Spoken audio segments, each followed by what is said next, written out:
ahead and get started. Okay. Perfect. So I'm just going to do just a brief introduction. My name's Elizette Pyers. I am one of the assistant directors in our Office of Intercultural Affairs here at Stonehill. Welcome to all of you who are here for this session of our Diversity Summit. Special thank you to Professor Anastas and her team of students presenting with her today. We appreciate you all helping to make this event and program possible. So I'm going to turn it over to them.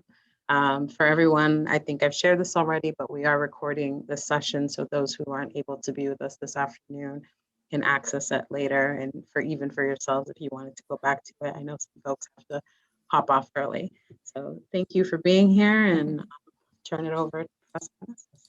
Yeah, hi. So I actually just realized what we're going to do is turn on the subtitles on the Zoom, so that way anyone who talks, it will get transcribed, just to make it a little bit more accessible. So hopefully everyone will still be able to see it even right now. Perfect. The nods are helpful. I always am grateful for my nodders. So welcome everyone to our Diversity Summit presentation on the Psychology Department's efforts towards diversity, equity, and inclusion, and where we have been making changes and changes we would like to make. I really wanted to start today just by setting an intention for this talk. So the psychology department has been having many conversations around these issues because we recognize that issues related to diversity, equity, and inclusion are really central to issues of psychology as a whole, right? They are part of psychology in a fundamental way, and we need to thus be accounting for them in a fundamental way. Because of that, we really want to state, for myself on behalf of the faculty, want to state our commitment to ongoing conversations and efforts to improve our work towards diversity, equity, and inclusion. And we also want to be as transparent and accountable in that process. So we decided to take this time to have conversations about what we have done and also get feedback about what we can do better. So for those of you who are here to kind of learn more about these efforts, I hope that you'll kind of participate in this conversation today. What we're going to do is we're actually going to present on 3 separate topics, and then we'll also have time for questions and comments and suggestions at the end, opening it up to make sure that there is enough space to take that time. However, we really encourage people to give us any questions that they have or any comments. You're welcome to kind of raise your hand or throw them in the chat, whatever makes sense for you at the time. First person who will be talking is myself. As Elizabeth mentioned, I'm Professor Ernestus. I'm an assistant professor of psychology. I'm going to be talking about some of the departmental changes that the faculty have been making. And then next up will be Selena. Selena. Hi everyone, I'm Selena. I am a senior psychology major, and I will be talking about the psychology peer mentoring program as being the student leader of the program. And then we will have Molly and Lindsay. Hi everyone, I'm Lindsay. I'm a sophomore psychology major and biology minor, and I'm also the co-president of Stonehill Psychology Society. And my name's Molly. My pronouns are she, her, and hers. I'm a first-year psychology major and healthcare administration minor, and I'm the treasurer of Psychology Society. Great. So let's get started by just talking about some of the changes that have been occurring within the psych department themselves. So first, I want to give acknowledgement to the efforts that have been made in the individual classes. So all of the professors have been working to diversify and decolonize our syllabi. We created at one point a master document of resources and suggestions in order to improve how our individual classes integrate some of these issues and topics. We also restructured the major for the incoming first year students. So there actually will be a diversity requirement on the major that can be fulfilled by taking at least one class specific to issues of diversity within the major. So right now, the two classes that will fulfill that major are Psych of Women and Multicultural Psychology, but we're hoping to add to that roster. We developed the peer mentoring program, which was mostly headed by myself in conjunction with Selena over the past year, which you will learn more about. We also created the Deep Dive into Diversity Week, which is where I'll spend the most of my time talking today. And the last thing that we did is also created a diversity chair of the department. This is someone who just manages all of the diversity efforts, managed kind of the administrative work for the deep dive, and keeps tabs on some of the individual efforts that people are taking, attempts to help with things like having a kind of book club on these topics, things like that. And that person would be me. So that is why why I'm here today as a part of myself in that role. And if in the future, any faculty see this from other departments, I actually highly suggest creating someone who this is their responsibility, because it just helps keep things organized and prevents that diffusion of responsibility, which I think is really easy, especially like this time of year. It's real, or just during the semester, it's really hard to make sure that you are consistently attending to these issues, but these issues are important enough to be consistently attended to. So having someone who kind of a part of their role is actually to make sure that that is going on, I think is something we really valued. So let's talk a little bit about the deep dive into diversity. So first, it is week 3 of the semester. And during this week, we had lectures and events on topics related to diversity, equity, and inclusion. The purpose of this was to underscore the centrality of these topics in psychology and allowing us to kind of build on and continue the conversations throughout the semester. So many of us had times that we talked about diversity either in separate classes or maybe had a day or two devoted to diversity in our classes. But commonly these would be at the end of the semester.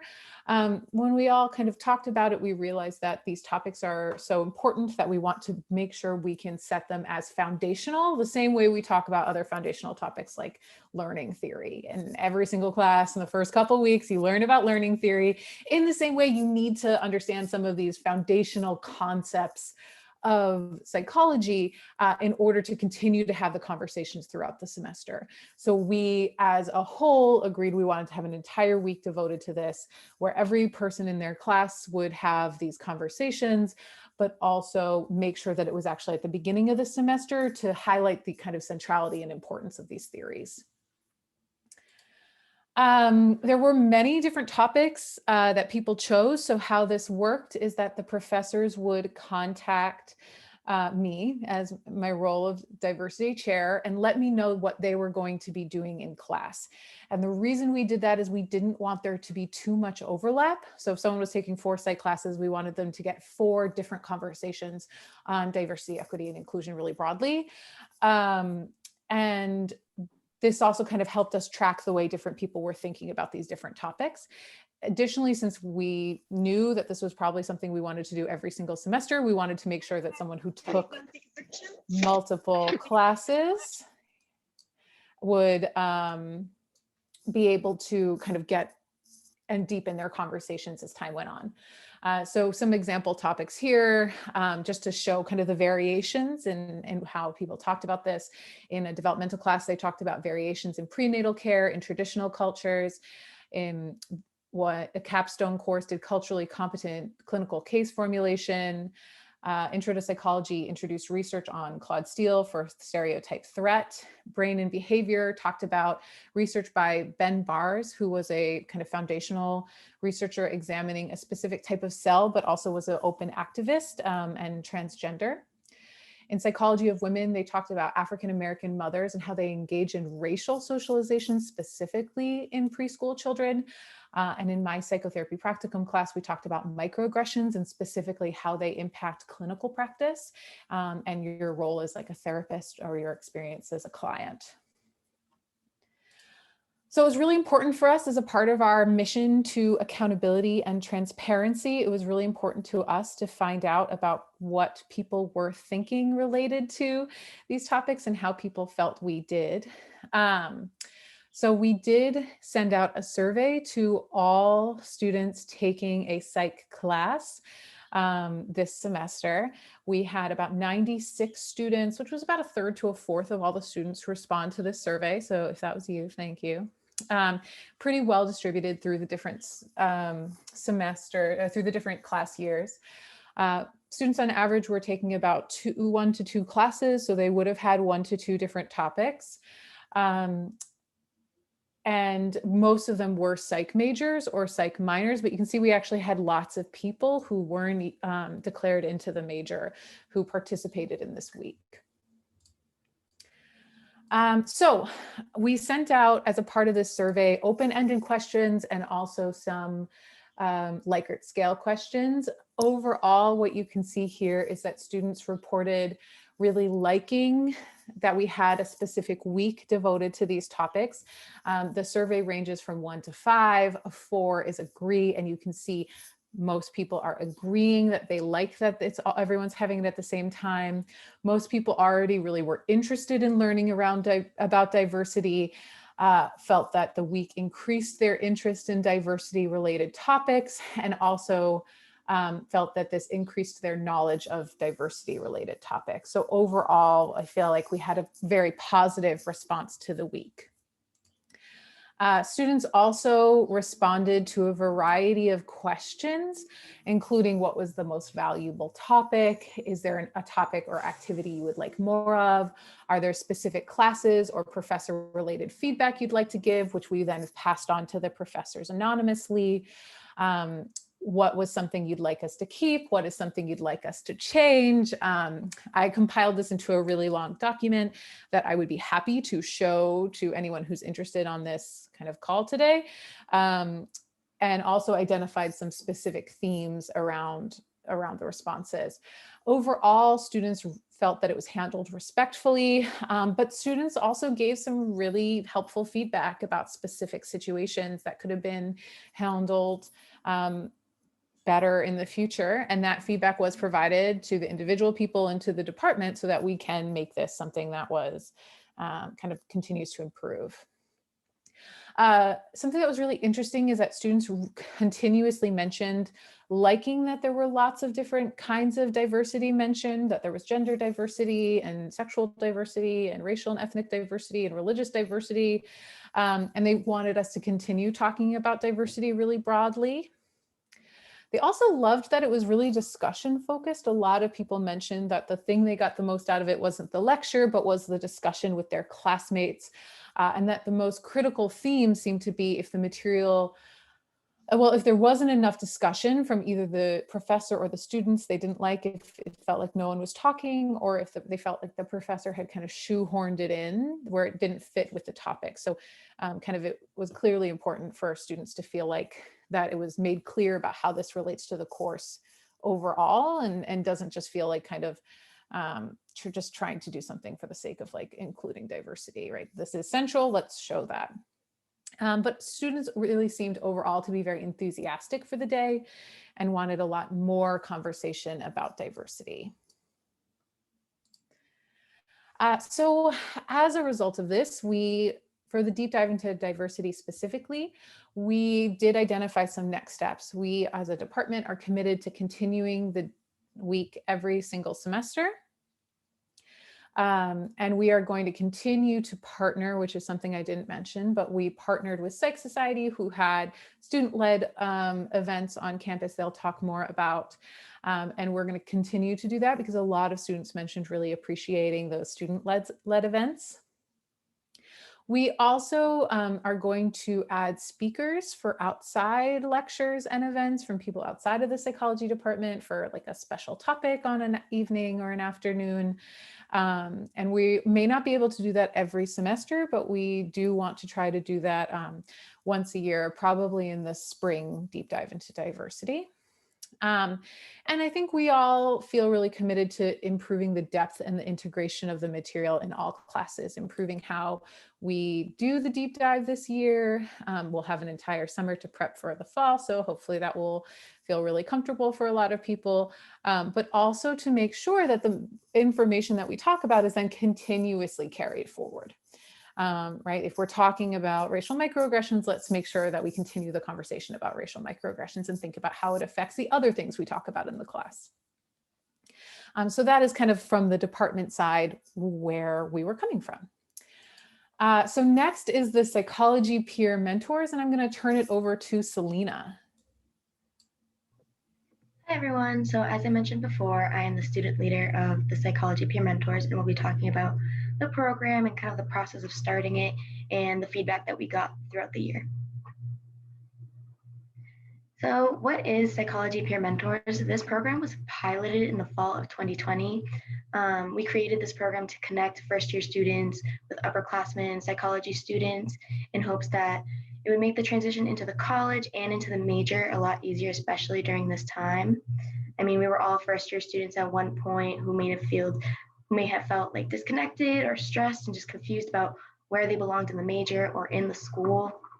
I know I felt this way. I mean, I'm a first-generation student, so I didn't really know what to expect. I had no one to kind of guide me through it. I ended up switching majors halfway through. So as peer mentors, we recognize these issues and that many of us have different backgrounds, identities, and experiences that make us feel more like an outsider. So we want students to know that they have someone who has been through these experiences before and know how they feel and that they aren't alone. So what did we do to begin? We gathered a lot of information. I interviewed students that were in other established programs involving mentoring and asked them what they valued about their programs, what they thought worked, what they thought didn't work. And we kind of used this information to jumpstart our program. We set goals for both mentors and mentees that we thought they would or should get out of the program. And we also drafted a schedule for the whole year, which involved when or what trainings mentees would have to go through, surveys, and who we were going to send them to, involving what questions that we wanted answered, as well as creating surveys, and creating resources for the mentors and for the mentees to kind of give them a reference of where to go and have those questions prepared beforehand. So a lot of fact sheets, involving internships, career center, and intercultural affairs, and more. So to begin, we asked faculty to nominate students who they thought were leaders, reliable, passionate about the psychology program, and also involved in other organizations, so well-rounded students. We ended up getting 48 students who were nominated, and we sent out a survey to these 48 students asking if they wanted to be a part of this program, what they thought a mentor was, what they wanted to get out of this program, and we ended up with 17 responses. After sending a survey out to the mentees, we ended up sending a survey to the first-year students asking what they wanted from a mentor, if they were interested in the program as well, what they wanted in a mentor, what they wanted to get out of the program as well. So we had a lot of students mention that they wanted someone that they could talk to about issues related to diversity, someone who they can share experiences with, help them pick classes. A quote that I thought was interesting and kind of looked out to me was, "I would like someone who is similar to me and that I can connect with." We ended up with about 68 responses, so we ended up pairing about 4 mentees with 1 mentor.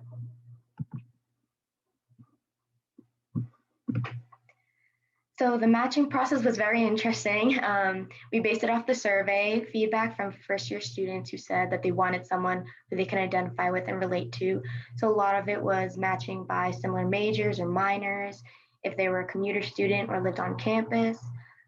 if they had common interests or concerns, and through identity. So if they were a first generation student, sexual orientation, they wanted someone who was comfortable in talking about these issues relating to diversity.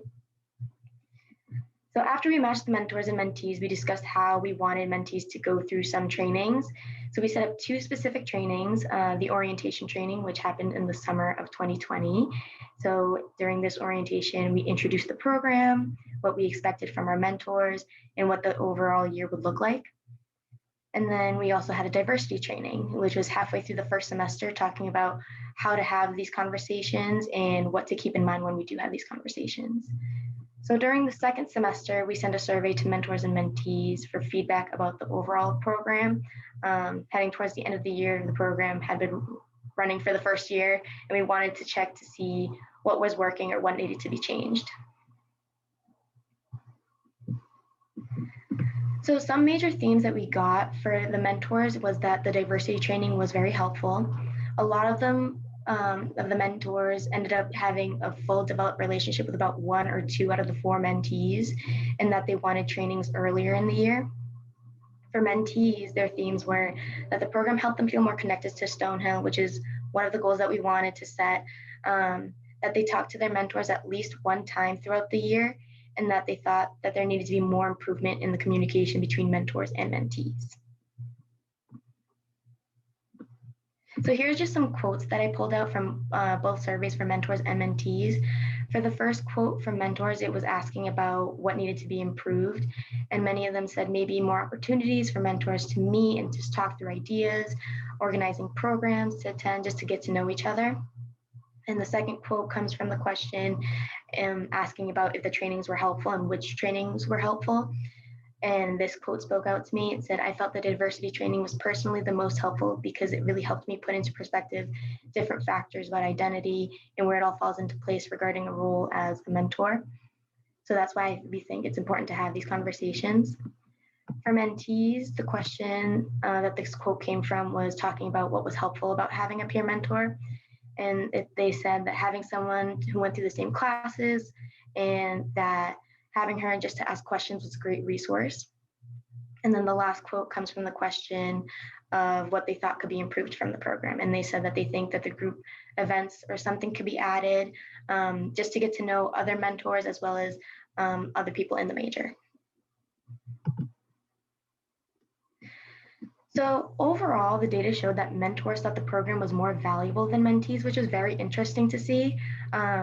We like to see that the mentors were valuing the program. I mean, that's a great thing to have, but we also wanted to make sure that mentees were getting as much value out of the program as well, since the program we wanted to be helped, like the program we created was to help mentees.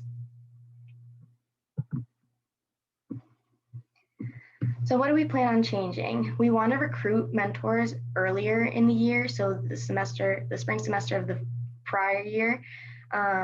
That way we can have orientation in the summer before school starts, preferably in August. So that way, after orientation, you get your mentors and mentees set up and the information gets set up right away so that contact is started very much ahead of time. So that way students don't get bombarded with all these emails and that it gets lost in the mix. So this way it'll also make it easier.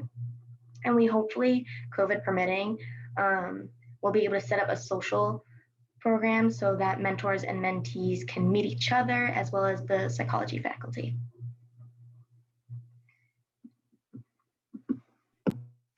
Hi, just as a reminder, I'm Lindsay. I'm the co-president of Psych Society, and Molly and I will be talking about how Psych Society participated in Diversity Week, and we're also going to talk about different factors that we hope to implement in the society going forward. So just to introduce Psych Society, for those who are unfamiliar with it, we are an organization that unifies psych majors and promotes communication between the community, students, and Stonehill faculty. Our goal is to enhance students' awareness of career options down the line, like post-grad work, through providing informative presentations and meetings. We also serve as a social atmosphere for students and faculty to get to know each other informally. And anyone can be a member of the society, from psych majors or minors or students who are just interested in the topic of psychology. So a really central theme of our presentation today is going to be the idea that allyship is a fluid and continuous process that we have to always be working towards. So first, we're going to talk about different efforts that our organization has made in the past. For example, our participation in D3, which you've been hearing about from Professor Ernestus. Then we're going to go through some feedback that we received about these events, both positive and negative. And finally, we're going to get into working towards different efforts of how we're working towards our allyship to improve our organization and ourselves. One of the major ways that Psych Society has worked towards diversity and inclusion is taking part in D3 or Deep Dive into Diversity Week. Our involvement in D3 allows students to continue learning about diversity related topics outside of the classroom in an interactive way and to continue having these conversations. We focused our events on different types of diversity. Most of these events were presentation and discussion based to promote engagement and thoughtful discussion among peers. And another way that Psych Society has worked to better our organization is by creating a new constitution. Within our new constitution, we added guidelines for our e-board in fostering inclusion and promoting diversity.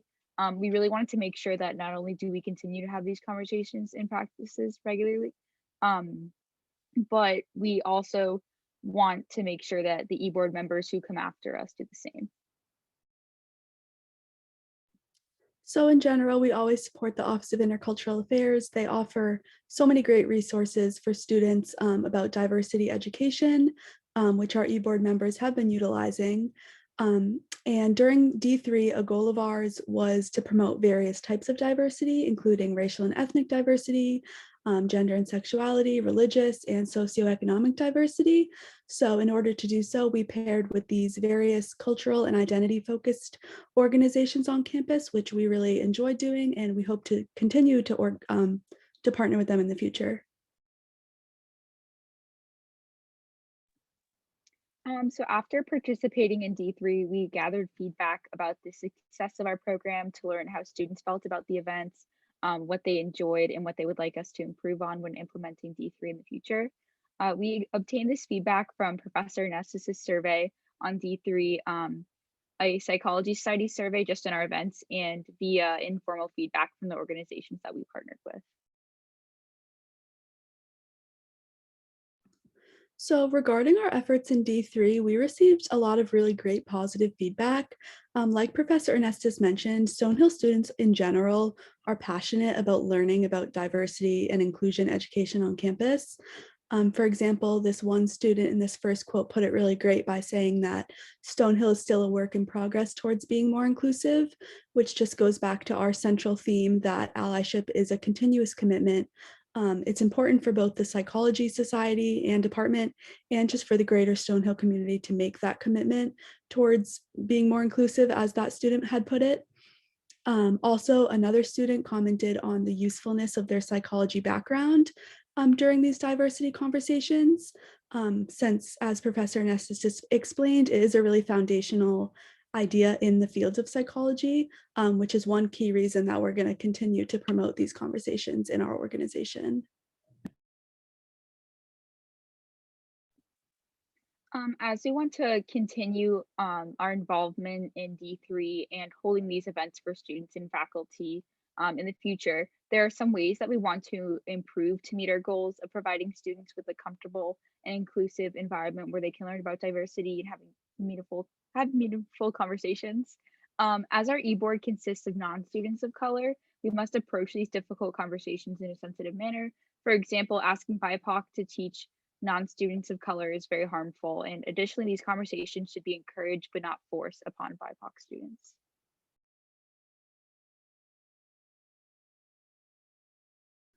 So currently, we're continuing our efforts to make our organization a more inclusive environment. For example, since we recognize the importance of these conversations, as leaders, our e-board has taken the initiative to attend various training sessions by the Office of Intercultural Affairs. For example, we all attended the Lead with Courage training, which was really great, and I highly recommend, whether you hold a leadership position on campus or not. I think there was a lot of good information in there. as a part of our promotion of diversity, equity, inclusion, we want to encourage others in our community to take the same initiatives that our e-board has. A way that we've done this is by promoting other cultural and identity-focused organizations on our social media pages in order to just spread the word of different diversity-related events that are happening on campus. We are actively working towards allyship and expanding D3. This program has proven to be very beneficial to Stonehill Psych students, and we want to continue improving our efforts. One of the ways that we want to expand our involvement in Deep Dive to Diversity Week is by bringing in professional guest speakers to educate students at different events. And we also plan to continue our collaboration with other organizations on campus to promote diversity and extend these conversations to groups outside of the Psychology Society. So since we do recognize the sensitivity of some of these topics, and as always, we do support the Counseling Services Center, we just wanted to put their resources in for anyone who may need them. Also recently, I don't know if anyone has seen, I got an email about it, but Counseling Services published a new website of resources for students of color, allies, and for resources about racial trauma. It is just a really great hub and it has a ton of resources. So maybe Professor Ernestus, if you want to put that link in the chat, I know it's on the presentation, but.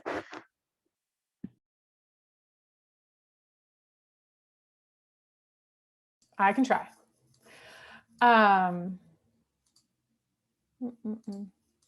If not, I'm sure people can look in their emails. I think if you just look Counseling Services. Take a second.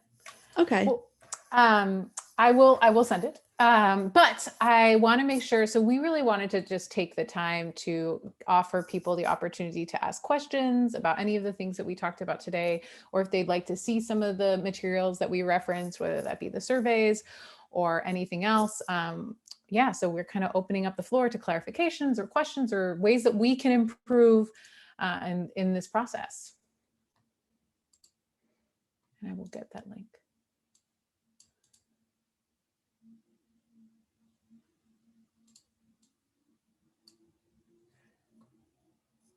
Yeah, Mel. No, we can have a conversation. You don't even have to raise your hand. Mel is gonna get us started though. So you guys had mentioned that you guys did like a survey for the previous peer mentor program. So I was nominated, so I got an email about that. And you guys mentioned the group activity, so like kind of making group events to get to know other mentors, which I think is really good because I feel like I'm part of a mentor program myself, and like sometimes I feel like helping your mentee reach out to other mentors is good because you might not know everything, and that's where you're supposed to help them get more connections started. So you guys have any ideas of what kind of events you guys would start for that in the fall? So we're bouncing off ideas right now. Some people suggested like an ice cream social, just something casual where you can show up, like get an ice cream, just have casual conversations with like professors or other students. So we don't have a positive set thing, but something along the lines of that. Yeah, I think that's right. As of right now, we don't know what the COVID rules are going to be. And budgets are kind of set and we're not sure what budgets are going to be for the fall. So we're kind of still waiting on some information. But I do think we're going to, I mean, even if it's like we have chips and soda, we'd like to be able to have people, you know, hopefully not be wearing masks in the fall. I'd love that. But yeah, so probably something like that. And the faculty, we've discussed it as a faculty and we are committed to having this and pretty much all being able to go if we can. So it'll be something, the one we're planning is something with the faculty. But if you have suggestions for other events that might work, we'd really be open to them. We don't want to do all the work of thinking up things. Thank you. Yeah. Other questions that we can answer or things that we can do better. I like that Mel's kind of already being like, you all need to make sure you have people socialize with each other as well. I think it's a really good point.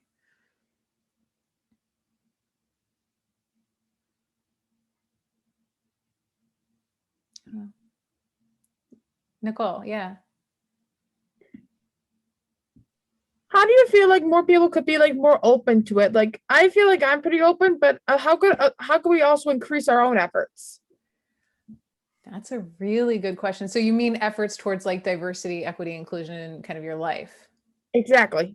Oh, I'm going to let the students answer this first, and then I'll, that's such a great question. I'm so glad you asked it.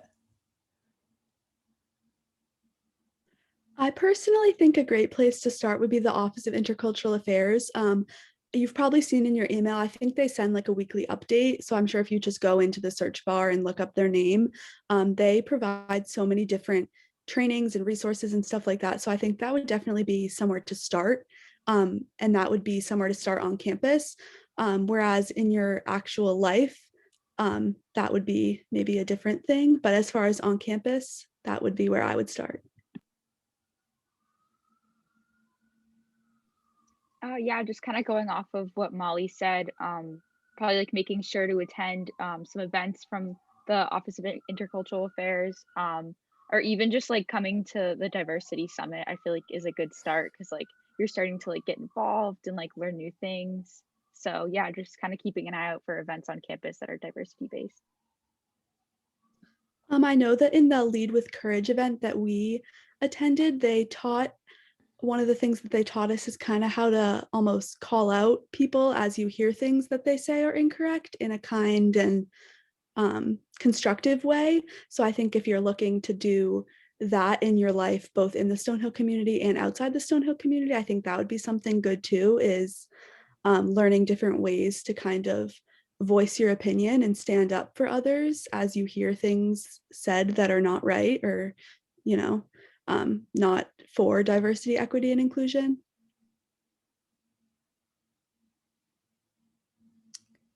I think as a faculty member, I also add kind of as much as you can trying to have these conversations.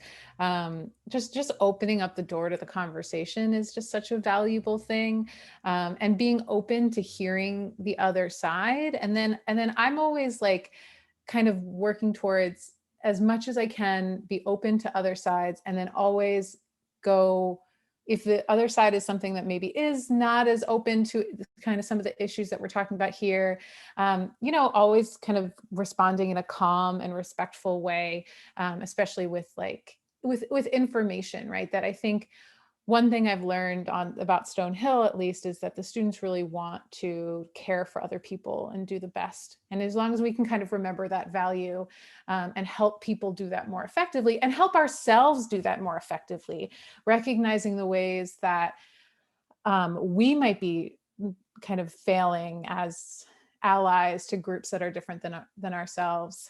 I think the conversations like open that up. And yeah, I think the other thing is that I've kind of had a lot of conversations about this semester is kind of that giving and receiving feedback piece that Molly just mentioned as well. Kind of being aware that like I'm a white faculty member, I know that I'm going to fail my students at some point and I'm going to say something that's probably a microaggression, and that I can do my best to prevent that as long as possible. And I can do my best to educate myself because I know that these things live within me because I grew up in this world. And that the more I can educate myself, the more I can prevent or minimize the effects of my learning history on other people in negative ways, and try and promote the positive ways, and then take accountability to myself when I do something that hurts someone else.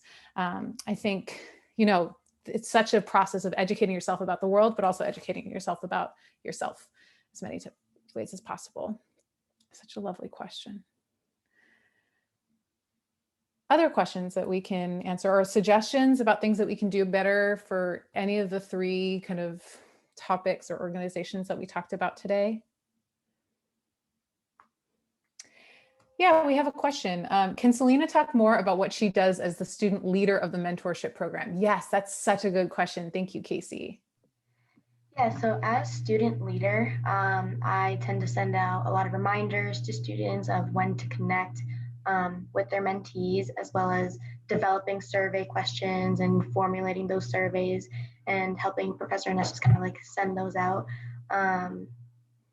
I attend a lot of meetings. I attended a diversity training meeting as well and kind of helped set that up. A lot of organizing the program, I think, just kind of creating those resources for students to get involved with and to have just in case they need questions or have questions that they can't personally answer for their mentees. I'm kind of there and helping kind of lead the way of to answering those questions. So yeah, those are just some of the things I do. Selena does a lot. I will say, to answer your question though, Casey, because I know maybe a little bit more about where that question is coming from. Selena, because she is the founding member of the founding student leader, she does a lot more than I would anticipate student leaders do in the future. In the future, I would expect a lot more kind of administrative stuff, sending the emails, helping me keep track of kind of when issues are coming up, helping manage or make changes to any documents or provide people with resources. I will give you an example of some of the resources we talked about. So Selena created this really amazing document with the different resources on campus, which I mean, come on, it's so good.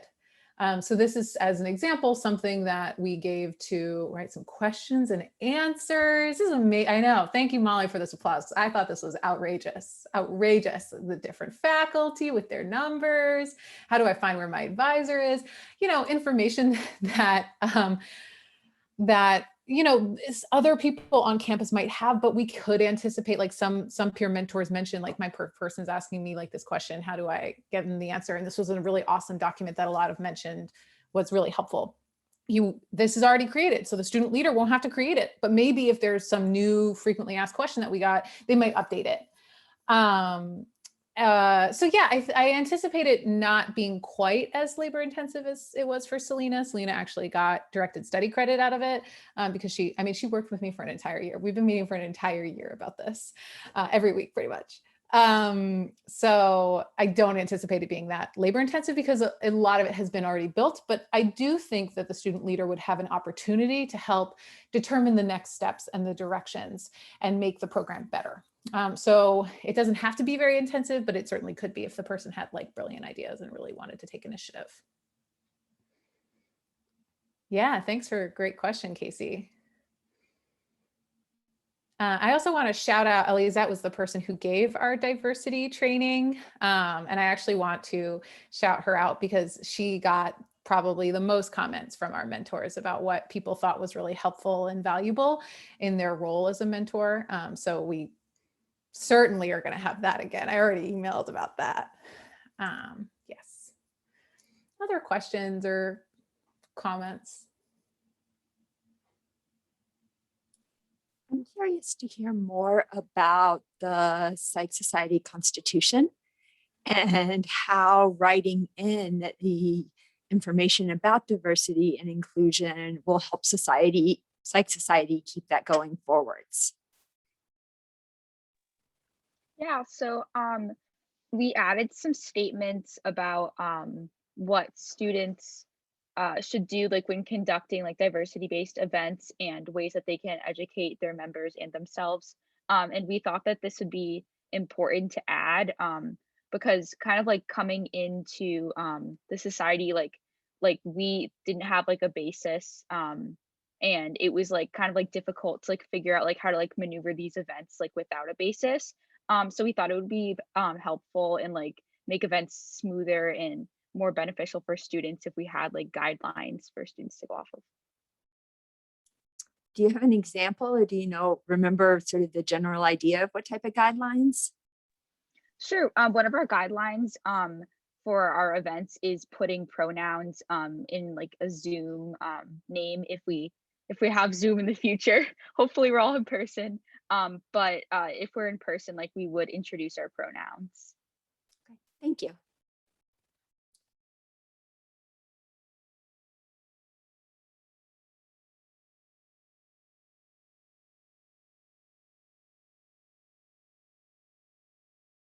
Other questions, and if not, then that's totally okay. I also want to encourage people that you're welcome to send a question now or let us know now if you have a question, but also all of us really appreciate any feedback that you would have about ways that we can improve your questions or clarifying comments. So you're also welcome, if you don't feel comfortable kind of bringing it up now, you're welcome to ask us later and email us. All right.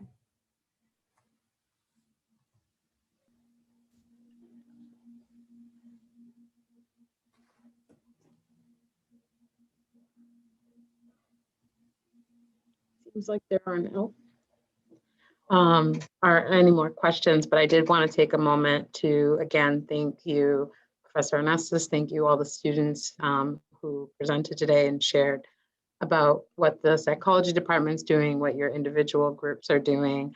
It's great to hear from our perspective from the Office of Intercultural Affairs. I appreciate the shout outs, both about our office and about the training as well.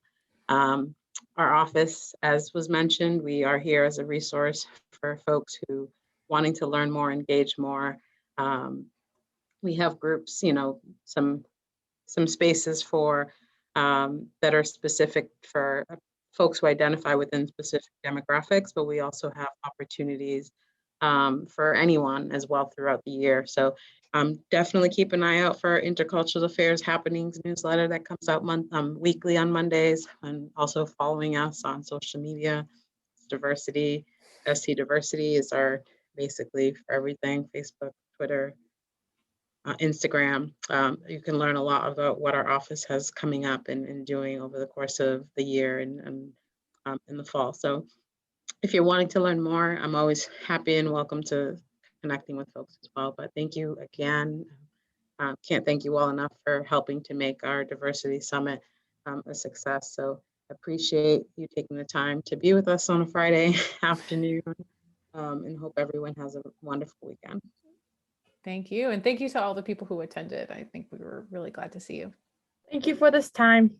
Yeah. Thank you, Nicole. Have a good afternoon. Bye. Bye-bye. Thank you. Absolutely.